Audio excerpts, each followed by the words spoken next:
Olá, queridos amigos, queridos irmãos, queridas irmãs, sejam bem-vindos ao nosso encontro através do Centro Espírita Allan Kardec, as preleções baseadas no Evangelho do Mestre Jesus, segundo o Espiritismo. Rogamos a Jesus, esse Mestre de luz e de amor, que nos ilumine, que nos fortaleça, que possa nos banhar na sua luz de misericórdia e de mansuetude e perdão. A fatalidade da vida, meus irmãos, é alcançar a harmonia plena, mediante o equilíbrio do amor a nós mesmos, ao próximo e a Deus, como nos ensina o nosso Mestre.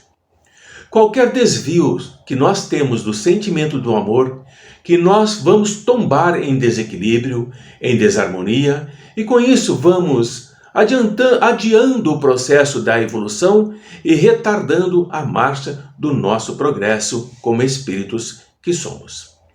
A marcha do progresso na qual todos nós, seres humanos, estamos colocados por determinação divina.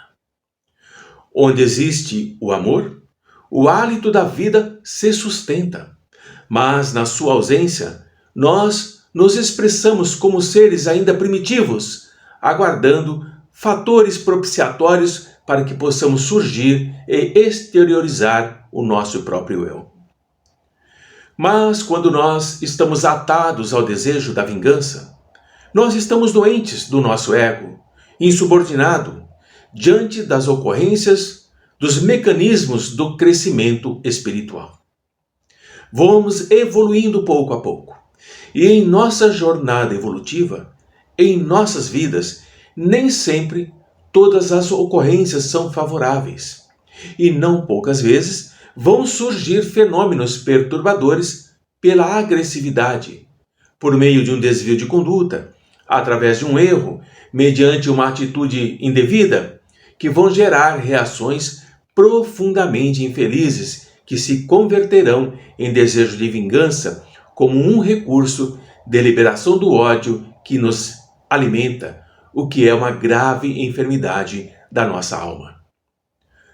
O ódio envenena sentimentos, ele entorpece a nossa razão, a nossa lógica, o nosso discernimento.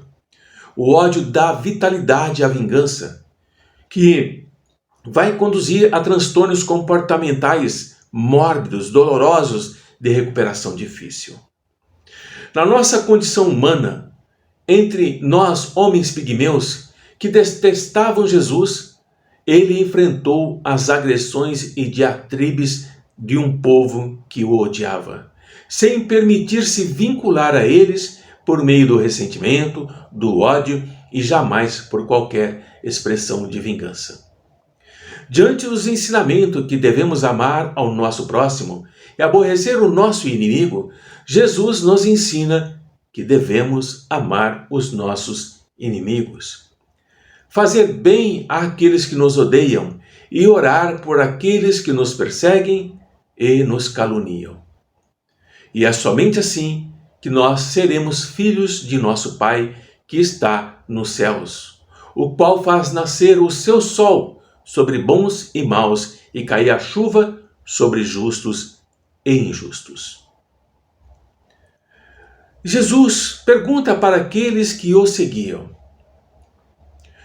se amarmos somente aqueles que nos amam, que recompensa teremos? Não fazem os publicanos também assim? Não fazem a mesma coisa?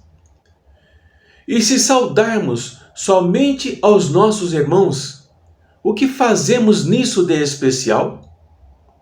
Não fazem também assim os gentios? Perguntas do Mestre Jesus, o que nos diferencia deles? Todos nós amamos, ou temos alguém que nos ama profundamente. E os nossos adversários, os nossos inimigos, também têm aqueles que os amam. Portanto, nós temos que praticar uma justiça maior, mais perfeita do que aquela dos escribas e dos fariseus para entrarmos no reino dos céus.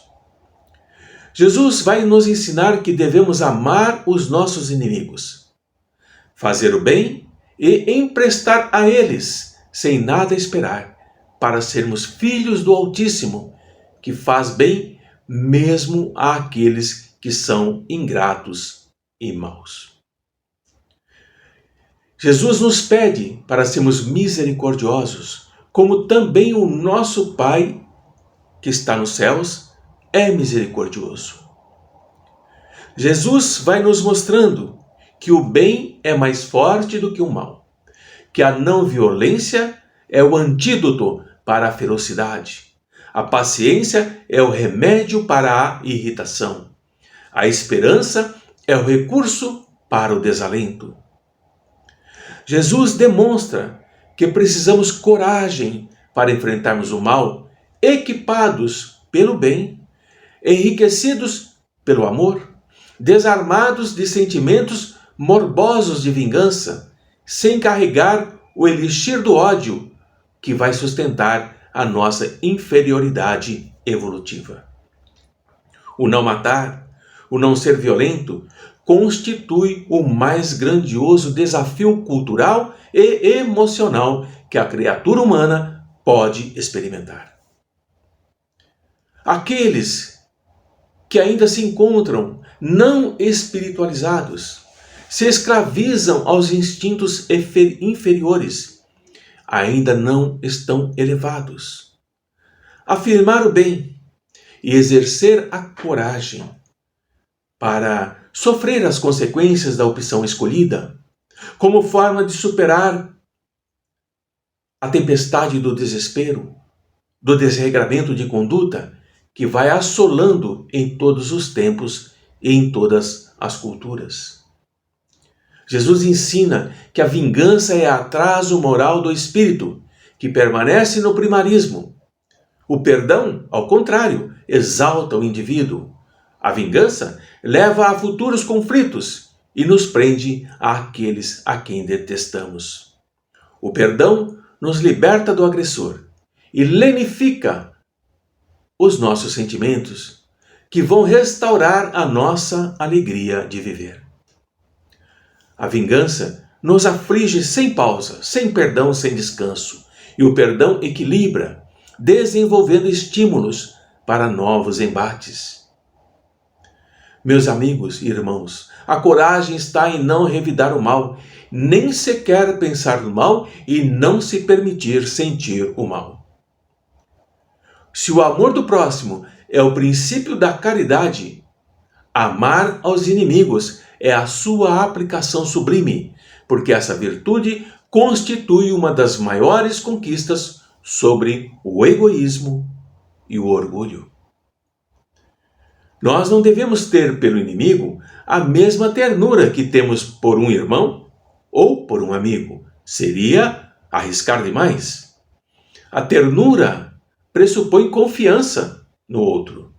E nós não podemos ter confiança naquele que sabemos que nos quer mal. Não podemos ter para com ele as alegrias da amizade, desde que sabemos que ele é capaz de abusar delas.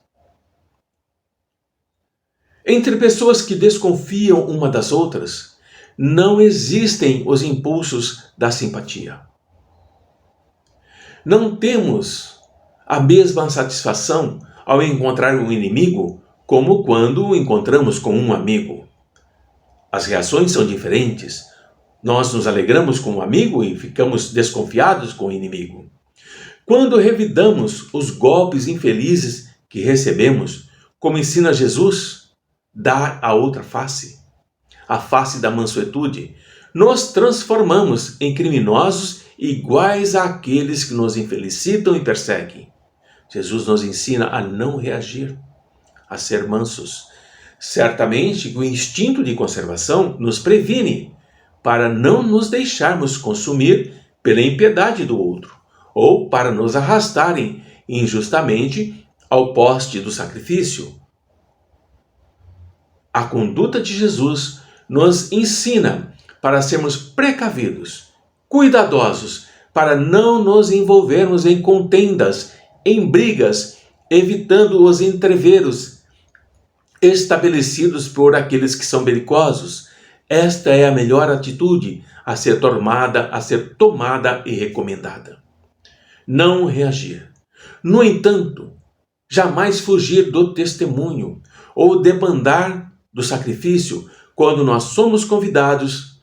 Não vamos revidar o mal por mal, nem nos vingando nunca, mesmo que surjam oportunidades que facilitem essa atitude. Porque vitorioso é somente aquele que se vence interiormente, mesmo que vencido exteriormente.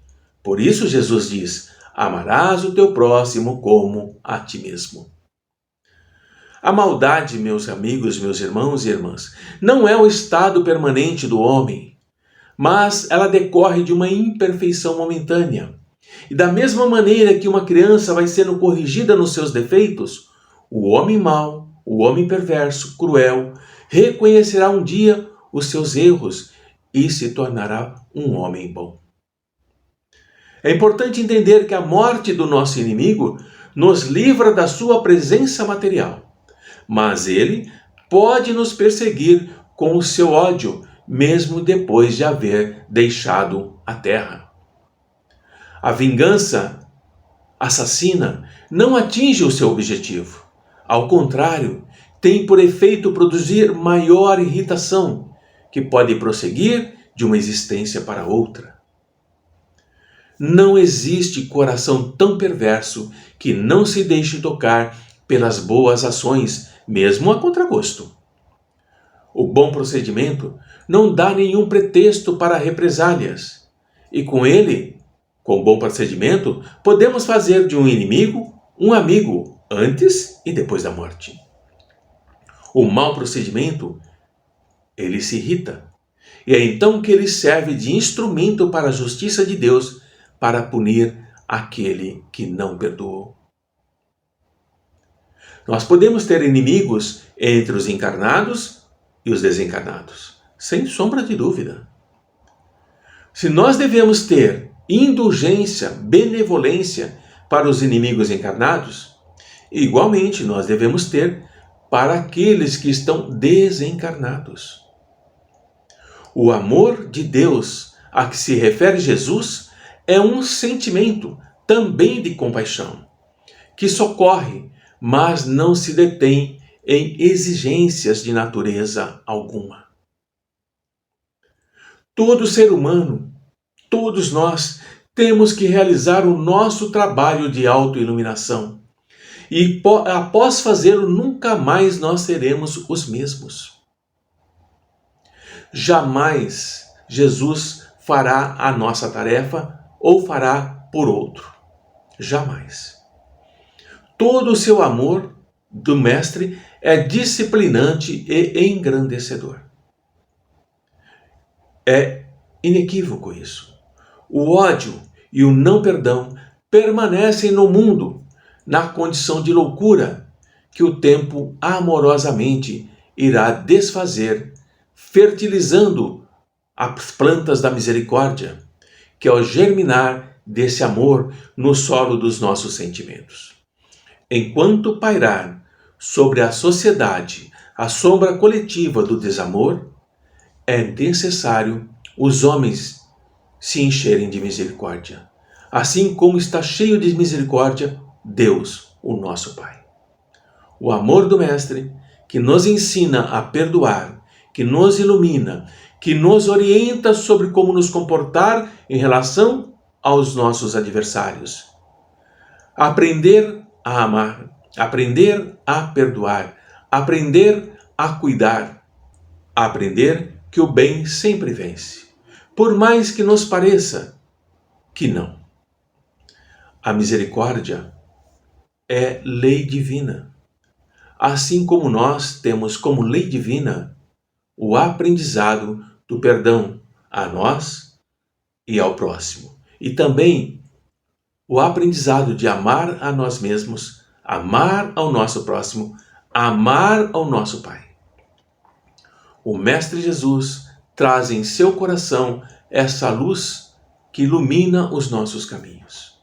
Mas para que possamos trilhar esse caminho, é necessário nos modificarmos no nosso dia a dia, aprender com Ele, estudar os seus ensinamentos, as suas lições.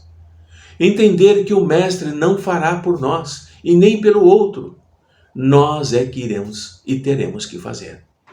Caso contrário, permaneceremos ainda envolvidos nos instintos do ódio, da vingança, da perversidade, da ganância, da futilidade, da frivolidade.